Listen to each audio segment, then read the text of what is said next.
ಬೆಂಗಳೂರು ನಗರದ ಕೋಗಿಲು ಅನ್ನುವಂತಹ ಸ್ಥಳದಲ್ಲಿ ಮನೆಗಳನ್ನ ಕೆಡವಿದ್ದಕ್ಕೆ ರಾಜ್ಯದಾದ್ಯಂತ ಸಾಕಷ್ಟು ಆಕ್ರೋಶ ವ್ಯಕ್ತವಾಗ್ತಾ ಇದೆ.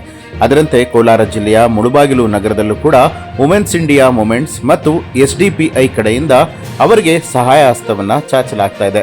ಸುಮಾರು 300 ಮನೆಗಳಿಗೆ ಕುಟುಂಬಸ್ಥರಿಗೆ ಬೇಕಾಗುವಂಥ ದಿನನಿತ್ಯದ ದಿನಬಳಕೆ ವಸ್ತುಗಳನ್ನ ಕಳುಹಿಸಿಕೊಡಲಾಗ್ತಾ ಇದೆ. ಈ ರೀತಿಯಾಗಿ ಸಹಾಯ ಮಾಡುವ ಮೂಲಕ ಇತರರಿಗೆ ಮಾದರಿಯಾಗಿದ್ದಾರೆ. ಇನ್ನು ಬೆಂಗಳೂರಿನ ಕೋಗಿಲು ಅಲ್ಲಿ ಮನೆಯನ್ನ ಕಳೆದುಕೊಂಡಂತಹ ಜನರಿಗೆ ತೊಂದರೆ ಆಗ್ತಾ ಇರುವಂತದ್ರ ಬಗ್ಗೆ ಅಧಿಕಾರಿಗಳ ಮೇಲೆ ಸಾಕಷ್ಟು ಜನರು ತೀವ್ರ ಅಸಮಾಧಾನವನ್ನ ವ್ಯಕ್ತಪಡಿಸಿದ್ದಾರೆ. ಆ ಕುಟುಂಬಗಳು ಬೀದಿ ಪಾಲಾಗಿದೆ. ಅವರ ಈ ಒಂದು ಸ್ಥಿತಿಗೆ ಸರ್ಕಾರವೇ ಕಾರಣ. ಸರ್ಕಾರದಿಂದ ಇವರಿಗೆ ಸಹಾಯ ಹಸ್ತವನ್ನ ಚಾಚಬೇಕು.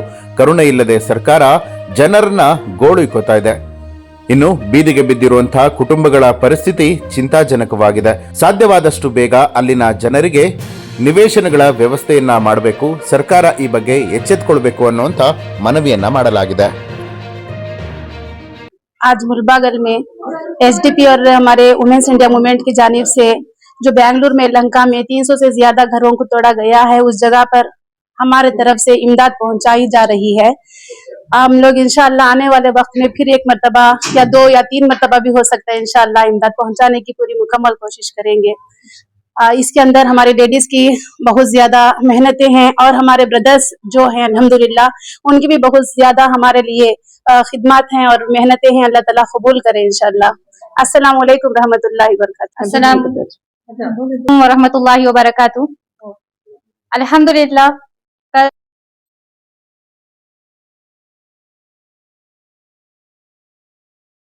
उसके हज रवान तक इंशाल्लाह हम लोग पहुंचाएंगे और आगे भी जाकर इंशाल्लाह जो भी हमसे हो सकेगा इंशाल्लाह हम लोग मजलूम का साथ देंगे और हमसे जो कुछ हो सकेगा हम उनके लिए इंशाल्लाह ठहरेंगे और उनकी मदद करेंगे इंशाल्लाह।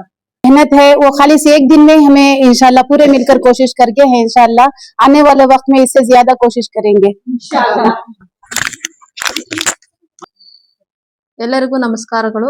ನಾವು ಕೋಲಾರ ಡಿಸ್ಟ್ರಿಕ್ಟ್ ಇಂದ ಮುಲ್ಬಾಗಲ್ ಕಡೆಯಿಂದ ವಿಮ್ ಮತ್ತು ಎಸ್ಡಿಪಿ ಕಡೆಯಿಂದ ನಾವು ಬೆಂಗಳೂರಿನಲ್ಲಿ ಆಗಿರುವಂತಹ ಬೆಂಗಳೂರಿನಲ್ಲಿ ಯಲಹಂಕದಲ್ಲಿ ಆಗಿರುವಂತಹ ಮನೆಗಳ ಧ್ವಂಸದ ಪ್ರಯುಕ್ತವಾಗಿ ನಾವು ಎಲ್ಲರಿಗಾಗಿ ಸಹಾಯವನ್ನು ಮಾಡಲು ನಿನ್ನೆಯಿಂದ ನಾವು ವಾಯ್ಸ್ ರೆಕಾರ್ಡಿಂಗ್ ಮೂಲಕ ಎಲ್ಲರ ಸಹಾಯದಿಂದ ನಾವು ಅವರಿಗೆ ಬೇಕಾಗಿರುವಂತಹ ಎಲ್ಲಾ ವಸ್ತುಗಳನ್ನು ಸೌಕರ್ಯಗಳನ್ನು ಒದಗಿಸಲು ತುಂಬಾ ಪ್ರಯತ್ನ ಪಟ್ಟಿದ್ದೀವಿ. ಇನ್ನು ಮುಂದೆ 2-3 ಸತಿನೂ ಬೇಕಾದ್ರೂ ನಾವು ಮಾಡೋಕ್ಕೆ ಸಿದ್ಧರಾಗಿದ್ದೀವಿ. ನಮ್ಮ ವಿಮೆನ್ಸ್ ಮೂವ್ಮೆಂಟ್ ಕಡೆಯಿಂದ ಮತ್ತು ಎಸ್ಡಿಪಿ ಬ್ರದರ್ಸ್ ಕಡೆಯಿಂದ ನಾವು ಇನ್ನೂ ಜಾಸ್ತಿ ಅವರಿಗೆ ಸಹಾಯ ಮಾಡಲು ಮುಂದಾಗುತ್ತೇವೆ ಅಂತ ಎಲ್ಲರಿಗೂ ಹೇಳಲು ಪ್ರಯತ್ನಿಸುತ್ತೇನೆ. ಅವರು ಮತ್ತೆ ನಮ್ಮ ವಿಮ್ ಕಡೆಯವರಿಗೆ ಎಸ್ಡಿಪಿ ಅವ್ರ ಕಡೆಗೆ ಧನ್ಯವಾದಗಳನ್ನು ಹೇಳ್ತೀನಿ. ನಮಸ್ಕಾರಗಳು. ಬೇಕಾಗಿರುವಂತಹ ಆಹಾರ ಪದಾರ್ಥಗಳು, ಬಟ್ಟೆಗಳು ಮತ್ತು ಕಂಬಳಿಗಳನ್ನು ಎಲ್ಲನೂ ಅವರಿಗೆ ಒದಗಿಸಲು ನಾವು ಮುಂದಾಗಿದ್ದೇವೆ. ನಮ್ಗೆ ಆದಷ್ಟು ಇನ್ನೂ ಸಹಾಯ ಮಾಡಲಿಕ್ಕೆ ಮುಂದಾಗುತ್ತೇವೆ. ರೇಷನ್ನು, ಬಟ್ಟೆಗಳನ್ನು, ತಿಂಡಿಗಳನ್ನು ಮತ್ತು ಲೇಡೀಸ್ಗೆ ಬೇಕಾಗಿರುವಂತಹ ಮುಖ್ಯ ವಸ್ತುಗಳನ್ನು ಸಹ ನಾವು ಒದಗಿಸುತ್ತೇವೆ. यहाँ तक बच्चों के स्नैक्स से लेडीज की जो जरूरियात और जिम्मेदारी थी, ये तमाम चीजों को लिया गया है।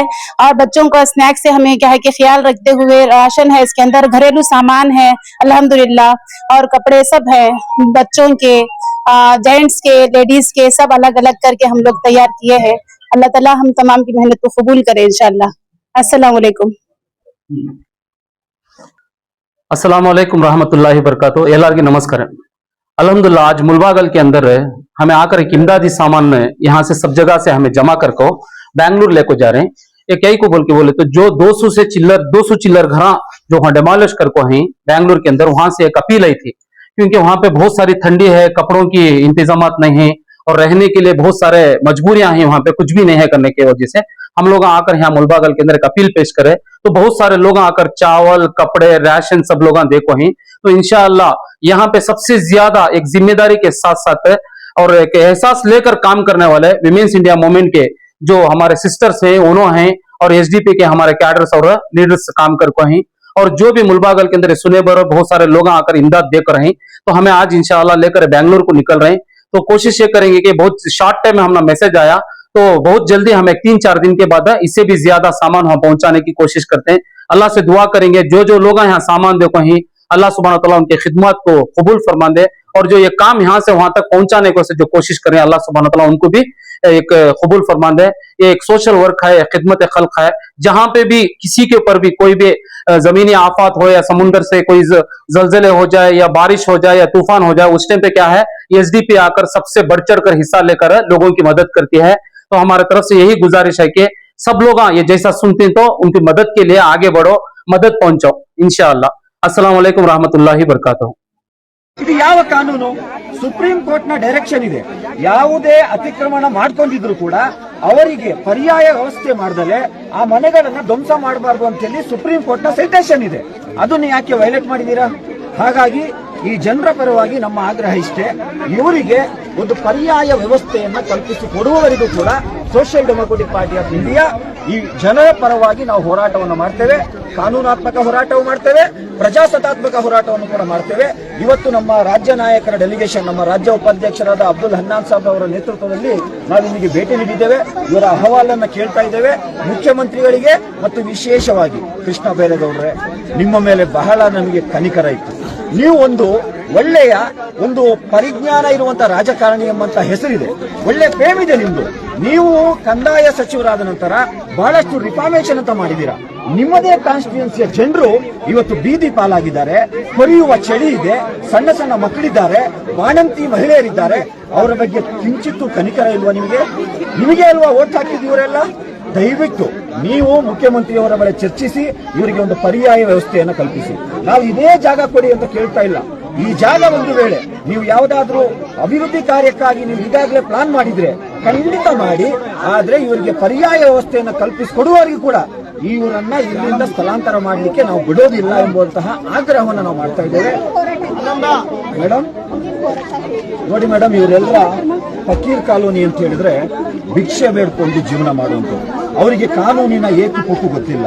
2018ರಲ್ಲಿ ಸ್ವತಃ ಸರ್ಕಾರ 94C ಅಡಿಯಲ್ಲಿ ಅಕ್ರಮ ಸಕ್ರಮದ ಒಂದು ಕಾನೂನು ಏನಿದೆ, ಆ ಕಾನೂನು ಅಡಿಯಲ್ಲಿ ಅವರಿಗೆ ಡಾಕ್ಯುಮೆಂಟ್ ಮಾಡಲಿಕ್ಕೆ ನೋಟಿಸ್ ಅನ್ನು ಕೊಟ್ಟಿದ್ದಾರೆ. ಪಾಪ ಅವರಿಗೆ ಎಜುಕೇಶನ್ ನ ಕೊರತೆ ಕಾರಣದಿಂದ ಅದನ್ನ ಅವರು ಮಾಡ್ಕೊಂಡಿಲ್ಲ. ಅಕ್ರಮ ಸಕ್ರಮದಲ್ಲಿ ಒಂದು ವೇಳೆ ಇವರಿಂದ ನೀವು ಹಣವನ್ನು ಕಟ್ಟಿಸಿಕೊಂಡು ಮಾಡ್ಕೊಡೋದಾದ್ರೆ ನಾವು ಅದಕ್ಕೆ ಬೇಕಾದಂತ ಅಸಿಸ್ಟೆಂಟ್ ಅನ್ನು ಮಾಡಲಿಕ್ಕೆ ನಾವು ತಯಾರಿದ್ದೇವೆ, ಲೀಗಲ್ ಅಸಿಸ್ಟೆಂಟ್ ಮಾಡಲಿಕ್ಕೆ ತಯಾರಿದ್ದೇವೆ. ಡಾಕ್ಯುಮೆಂಟೇಶನ್ ಏನ್ ಬೇಕು ಅದನ್ನ ಪ್ರಿಪೇರ್ ಮಾಡಿ ನಾವು ಇವ್ರ ಪರವಾಗಿ ಸಲ್ಲಿಸ್ತೇವೆ. ಒಂದು ವೇಳೆ ಅದರಲ್ಲಿ ನಿಮಗೆ ಆಗೋದಿಲ್ಲ ಅಂತ ಹೇಳಿದ್ರೆ ಪರ್ಯಾಯ ವ್ಯವಸ್ಥೆ ಏನಿದೆ, 2 ಲಕ್ಷ ಮನೆಯನ್ನ ಕಟ್ತಾ ಇದ್ದೀರಾ. ಮಾನ್ಯ ವಸತಿ ಸಚಿವರಾದ BZ ಜಮೀರ್ ಅಹಮದ್ ಖಾನ್ ರವರೇ, ನಿಮಗೆ ಒಂದು ಚೂರಾದ್ರೂ ಮಾನವೀಯತೆ ಇಲ್ವಾ? ಬೆಂಗಳೂರಲ್ಲಿ ನೀವು ಇದ್ದೀರಾ, ನೀವು ಎಲ್ಲೋ ಹೋಗಿ ಬೇರೆಯವರಿಗೆ ಸಹಾಯವನ್ನು ಮಾಡ್ತೀರಾ. ಯಾರೋ ನಿಮ್ಮ ಹತ್ರ ಸಹಾಯ ಕೇಳ್ಕೊ ಬಂದ್ರೆ 5 ಲಕ್ಷ 10 ಲಕ್ಷ ಸಹಾಯ ಮಾಡ್ತೀರಾ. ಇಲ್ಲಿರುವಂತಹ ಈ ವ್ಯಕ್ತಿಗಳಿಗೆ ಒಂದು ಸಹಾಯ ಮಾಡಬೇಕು ಅಂತ ಕಟ್ಟಿಸಿ ದಯವಿಟ್ಟು ಸರ್ ಇದು